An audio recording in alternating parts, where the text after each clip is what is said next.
राष्ट्रीय कीटकजन्य रोग नियंत्रण कार्यक्रम डेंग्यू, चिकनगुनिया, मलेरिया या आजारांना आळा घालूया. सर्वत्र जनजागरण पसरवूया.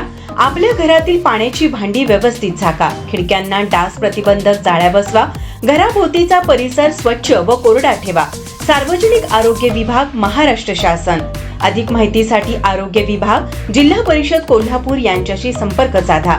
जनहितार्थ जारी.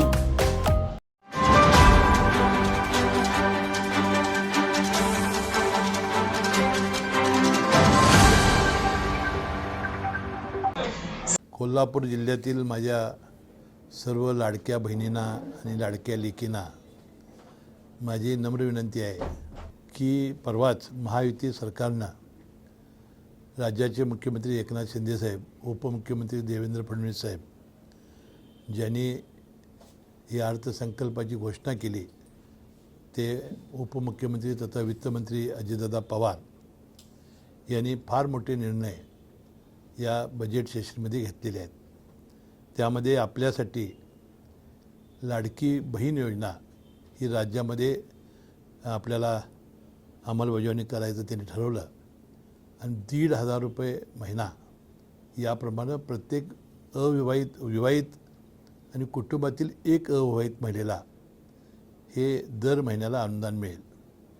21 वर्षापासून 65 वयापर्यंत उत्पन्नाचं केशरी आणि पिवळं रेशन कार्ड ज्याचं आहे त्याला उत्पन्नाचा दाखला आणण्याची आवश्यकता नाही. ज्यांना याच्याशिवाय अर्ज करायचा आहे त्यांनी 2.5 लाख रुपयेच्या आतील उत्पन्नाचा दाखला देणं आवश्यक आहे. ही जी सर्व कागदपत्रं लागत आहेत ती गावागावामध्ये आपले ग्रामसेवक, तलाठी, अंगणवाडी सेविका, अंगणवाडी मदतनीस, त्याशिवाय बचत गटाच्या सर्व कार्यकर्त्या हे आपल्याला घरोघरी येतील आणि हे अर्ज गोळा करून ऑनलाईन आणि ऑफलाईन दोन्ही अर्ज स्वीकारले जातील आणि त्याप्रमाणे आपल्या राखी पौर्णिमेच्या 19 ऑगस्टच्या पूर्वी 2 महिन्याचं अनुदान सरकार तुमच्या सगळ्यांच्या खात्यावर तुम्हाला रक्षाबंधनाची भेट म्हणून आम्ही देणार आहोत.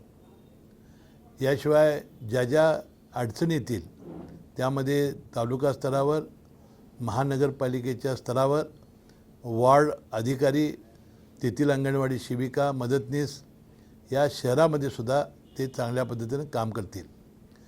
कोणती तक्रार आली तर जिल्हाधिकारी कुठल्याही दलालाला आपण खतपाणी घालायचं नाही, कसलेही पैसे द्यायचे नाहीत. त्यासाठी पोलीस प्रमुख आपला एक फोन नंबर देतील, टोल फ्री क्रमांक, जिल्हाधिकारी टोल फ्री क्रमांक देतील.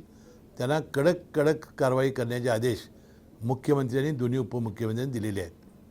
एकही पैसा आपण या योजनासाठी द्यायचा नाही. ही योजना सुलभ कशी होईल असा प्रयत्न आमचा जिल्हा समितीचा आहे.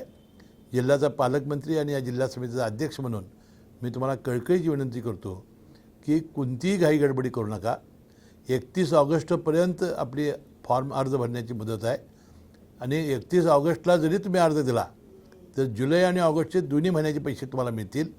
याची कोणतीही काळजी करू नका आणि विनासायास तुमच्या बँकेच्या खात्यावर पैसे कसे जमा करता येतील हे शासन अतिशय कटिबद्ध आहे आणि हे पैसे आपल्याला निश्चितपणाने चांगल्या पद्धतीने मिळतील याची खात्री मी देतो आणि आपण सर्वांनी आमच्या जिल्हा प्रशासनाला सहकार्य करावं अशी माझी नम्र आणि कळकळीची विनंती आहे. नमस्कार.